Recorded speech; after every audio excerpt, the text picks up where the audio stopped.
My name is Sara. I am definitely a compulsive eater, and I love the wave. I love it in ballparks, and I love it here. Um, I weigh and measure 3 meals a day off the gray sheet. I write them down. I call them into my sponsor. And I eat what I say I'm going to eat. I don't eat in between meals, no matter what. It has become the most important thing in my life without exception. And I've been doing this since May 24th, 2009, which makes this day one of year 13. And I'm a big medallion person. And because we're scattered all over the world, I buy them for myself. But here's, if you can see it, number 12,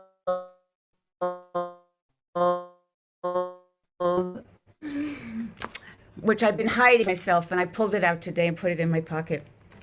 So as I'm looking around this room, and I do think of it as a room, and I feel very lucky that we have Zoom meetings. I was remembering my first Gray Sheet meeting when I came back. Most of you have heard my story. I went to my very first Gray Sheet meeting in August, the end of August of 1983, and my abstinence date is May 24th, 2009. That's 26 years of day ones, and there were years where I just disappeared. And before 2005, I had just disappeared. And then I ran into a friend in San Francisco. Neither one of us lived there. We both lived in the Bay Area. And I had known her in the Overeaters Anonymous, and she hugged me and said, "You'll never believe what I'm doing," because she used to make fun of me that I kept trying Gray Sheet. And she said, "I'm doing Gray Sheet, and I've got 3.5 years of abstinence." And I'm happy to say she is still abstinent. And so she took me to my first meeting probably about a week later. And I probably thought what I thought the first time. I just thought you were all crazy. I was absolutely desperate for a solution, but I was sure this was not the solution. I didn't even think what it was. I just was too scared. I think that's the bottom line. I just was too scared. And when I look at all of you now, and there are very few people I don't know. Either I've met you in person, or I know you because we've talked, and I feel like I know you. I just can't believe I'm the same person that walked into that meeting. I feel so connected to all of you. I feel like we're in this big, huge lifeboat, and none of us wants to be the one to jiggle the lifeboat. I really believe we all want what's best for each other. Always high on my gratitude list is the fact that there is a solution for what's wrong with me. And that is just amazing, because there are many diseases where there aren't solutions. And this one is simple, but it's not easy. And I didn't like things that weren't easy. But it turns out that there are very clear, precise instructions for doing the 12 guidelines in the Big Book of Alcoholics Anonymous. And if I listen to my sponsor and do what she says and don't make independent decisions, I'm held in that abstinent cradle of you guys. So I think you can tell I'm feeling pretty grateful today. So I will start with my war story. And I always start with the same way, that I don't think I ever had a normal relationship with a bite of food. I have been a compulsive eater for as long as I can remember. I didn't have those words. I just wanted food. And when I was very young, I would just sneak into the kitchen after the kitchen was closed for the family, and I would just eat whatever was there. I was lonely. I was like a porcupine, always shooting out my quills. If you tried to give me constructive criticism or say something that I thought was negative, I was not an easy person to be around. Nobody in my family was particularly easy to be around. My father was probably the nicest of all of us. And I just grew more so. I mean, as I grew into my teenage years, and I found school very hard. I daydreamed a lot. I couldn't get good grades. I kept testing as very smart, so I got sent to these prep schools for smart kids, and I just felt like I was always being watched all the time, and I hated it. And I lived on in a part of outside of Philadelphia that was full of Republicans, and all the children I thought had blonde hair and blue eyes. And there were three of us that didn't have blonde hair and blue eyes, and our families were Democrats. But I lied because I wanted to be like everybody else, so I told people I was a Republican. But the point was, I was different, and it just fed everything about the part of me that just felt so different. I felt like I was in a glass bell jar, and I was looking out, and I could see you. I knew you could see me, but I did not know how to communicate. I did not know how to get that, whatever it was, my little prison that I kept making worse and worse. And I got fatter and fatter. I look at pictures of myself. I wasn't obese when I was 12 or 13, but I was so much bigger than my friends. I felt like I was the fattest thing around. And I did get fat. I discovered diets. My first diet I made up myself, and I lost weight, and I kept it off for about a year and a half, and then I graduated from high school and gained it all back that summer going into college. I discovered my mother took me to the doctor and prescribed diet pills, which turned out it was speed.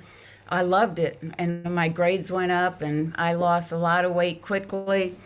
And I also, anybody that's tried speed, I became really nasty.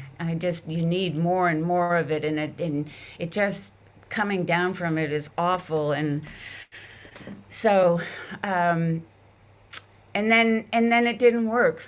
And that story of me and dieting is that it would work for a little while, and then it wouldn't work. And then I didn't know what to do because I couldn't repeat it. I thought each one of them, when they did work, I thought it was magic, and then I couldn't repeat the magic. I managed to graduate from high school. I managed to graduate from college. I became a hippie, which meant I could drop out of life and hitchhike my way around the world, which I did, and did a lot of drugs and went to Woodstock and did all these things that are supposed to, when I tell people I went to Woodstock, they look at me in such awe. And I was a miserable person. I was absolutely miserable. Not that I can remember any of it, but I do remember being miserable. And, I tell people things about my life, and they just go, wow, you must have loved that. Well, no, I didn't. I was so wrapped up in myself and how miserable I was. And I wanted to commit suicide all the time. I was afraid it would hurt. So I was one of those people. I was too scared to live, and I was too scared to die. And nothing changed. There'd be moments where I'd fall in love, and there'd be some 2 or 3 weeks of I'd be high as a kite, but we all know that falling in love is like going insane. So, I was never ever content or serene. I was just up there or down there. And there was always food. Then there was smoking. Then there was alcohol. And I bit my nails down to they were bleeding all the time. And I didn't know how to have a boyfriend at all. I thought you got a boyfriend for someone to love me. It never occurred to me, even as an adult, that I had to give something back other than my advice and my telling you what was wrong with you, which I was very happy to give you, whether you asked or not. And so that's how I had relationships. And when I was, my sister lived in Cambridge. She was getting her doctorate in Harvard. And she would kind of keep up with my diets. We didn't get along very well, but we would. 5 minutes left, Sarah. Thank you, Catherine. So I'm spending a lot of time on the war story because I was also asked to qualify on Thursday night. And I said, oh, I can't do it twice in 1 week. And I was told, oh, yes, you can. So I'm telling more of the war story tonight, and I will tell you about all the amazing, wonderful things that have happened to me since I got abstinent. So my sister, God bless her, stumbled. She went to an OA meeting, only it turned out to be a gray sheet meeting, but she didn't know there was a difference because all the gray sheet meetings at that time were OA meetings. So she wrote me, because I told her I was on some natural foods thing, and she's brilliant and she has a way with words, and so she managed to cut down immediately and said, I've been doing this thing, and you should go to an OA meeting. And because I didn't like my sister very much, and because I am competitive with her, I finally went 7 months later, and I went to one in the Bay Area, and it was not gray sheet. And I didn't understand what was going on. There were a couple of very thin people. I can't remember it at all. I can remember where it was, I can remember what time it was, and I can remember what day it was, but I can't remember the meeting, and I can't remember really what happened afterwards, except for that I was just totally confused, completely confused, and I thought those people were very weird. But I was told to go on a retreat. I went on a retreat. I stayed to myself the whole time. I don't know. I came out of the room, I think, but I don't remember the retreat. I know that I didn't participate much. And, they tell us you get out of something exactly what you put into it. So I didn't put much in, and I didn't get much. So I just stumbled around in OA, and eventually somebody that I did get to know only because we were in the same profession, and so I respected him, said to me, well, if you really don't understand, you should go to an AA meeting because it's clear there what the recovery is. So I did that, and I went to my first AA meeting in 1981. And I remember walking up these stairs, filthy carpet, and I walked into this room and sat down, and somebody told my story because I also had a huge problem with alcohol. I have a huge problem with sugar and grains in liquid form and in hard form. It all turns into alcohol in my body. I'm like a distillery. I don't know what's going to happen next. So I misused both greatly, but I do believe my bottom line is food. So I started going to AA meetings and didn't do much, and I got exactly out of it what I put into it. I did stay dry for about 10 years, and then my house burned down in one of those big California firestorms, and I went out that night. I had no money in the bank. I had no investment. I had made no real friends. I hadn't done the steps. I'd asked someone to sponsor me, and I was too scared to call her. She reminded me of my mother.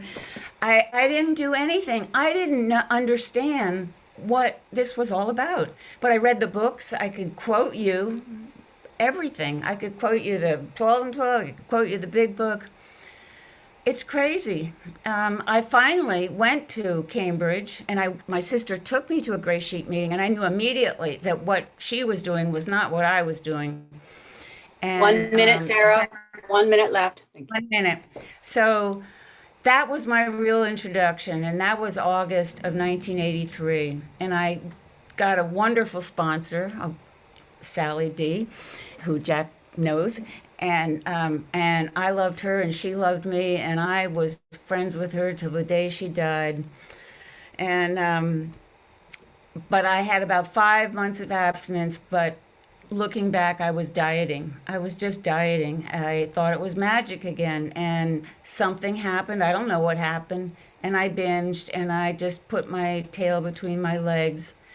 So I'm not going to tell you about the 26 years, but I will tell you about my recovery on Thursday, because I'm just one of those people who, in spite of myself, have had a life beyond, absolutely beyond my wildest dreams since I got abstinent May 24th, 2009.